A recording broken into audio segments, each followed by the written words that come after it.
ஆ hi friends, இது வந்து காக்கப் splint பார்க்குறீங்க.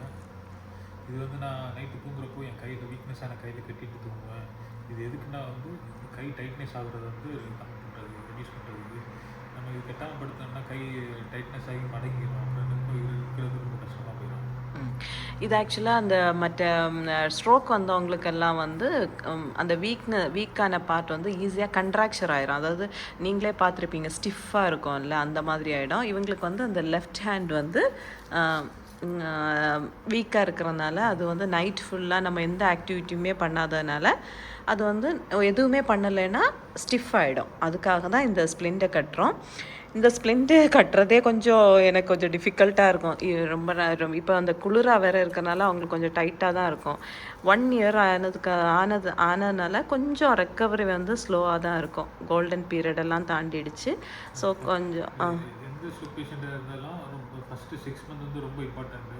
அதில் ஃபஸ்ட்டு 3 மந்த் வந்து வெரி வெரி இம்பார்ட்டண்ட். அதுலேயே வந்து நீங்கள் வந்து மேக்ஸிமம் பிசியோதெரபியெல்லாம் பண்ணி அந்த அசைவுகள் எல்லாம் கொண்டு வர பார்க்கணும். நல்ல ரீஹாப் செலக்ட் பண்ணணும். செலக்ட் பண்ணி ரீஹாப் பண்ணுறது வந்து வெறும் பிசியோதெரபின்னு பார்க்கக்கூடாது. நீங்கள் இந்த மாதிரி ஸ்ட்ரோக் கேஸ் எல்லாம் பார்க்குறவங்கள பார்க்கணும். ஏன்னா அவங்களுக்கு தான் இந்த இதில் வந்து எக்ஸ்பீரியன்ஸ் இருக்கும். இப்போ நிறைய ரீஹாப் சென்டர்லாம் இருக்குது. இந்த stroke, brain injury, spinal cord injury இதெல்லாம் ட்ரீட் பண்ணுறதுக்கு.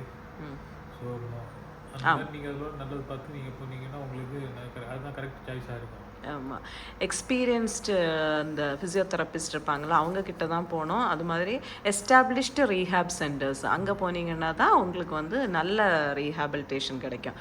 ஸோ இது வந்து இது அன்ஃபார்ச்சுனேட்லி எங்கள் ஹாஸ்பிட்டலில் ஒர்க் பண்ணுற டாக்டர் கிஷோருங்கிறவர் வந்து கரெக்டாக கைட் பண்ணார். அதனால நாங்கள் வந்து கரெக்டான சென்டர்ஸ் வந்து எங்களால் சூஸ் பண்ண முடிஞ்சிச்சு. ஆனால் கொஞ்சம் நாங்கள் லேட்டாக போயிட்டோம். அதனால தான் எங்களுக்கு வந்து ஆமாம் லேட்டாக போயிட்டோம். ஆனால் எனக்கு இன்னும் நல்ல ரெக்கவரி இன்னும் நல்லா இருந்திருக்கும். இன்னும் யாருக்காவது ஸ்ட்ரோக் பற்றி கைடன்ஸ் வேணும், ரீஹேப் பற்றி ஏதாவது தெரிஞ்சுக்கணுன்னா எங்களுக்கு கமெண்டில் சொல்லுங்கள். ஏன்னா வந்து நாங்கள் பட்ட கஷ்டம் யாருமே படக்கூடாது அப்படின்றது தான் எங்களோட மோட்டிவ். இது வந்து இந்த ஸ்ப்ளிண்ட் போட்டதுக்கப்புறமா எப்படி இருக்குன்னு நான் காமிக்கிறேன். சரியா? இதுதாங்க ஃபைனலி கட்டின பிறகு கையை இந்த மாதிரி தான் வச்சுட்டு படுக்கணும். இல்லைன்னா கை வந்து இதுவும் சரியாகலை. நான் இனி வீடியோ முடித்ததுக்கப்புறம் இன்னும் சரியாக அதை டைட் பண்ணணும். ஓகேங்க. எனிவே, தேங்க்யூ ஃபார் வாட்சிங் and keep on supporting us. Subscribe please. Please subscribe and like and subscribe.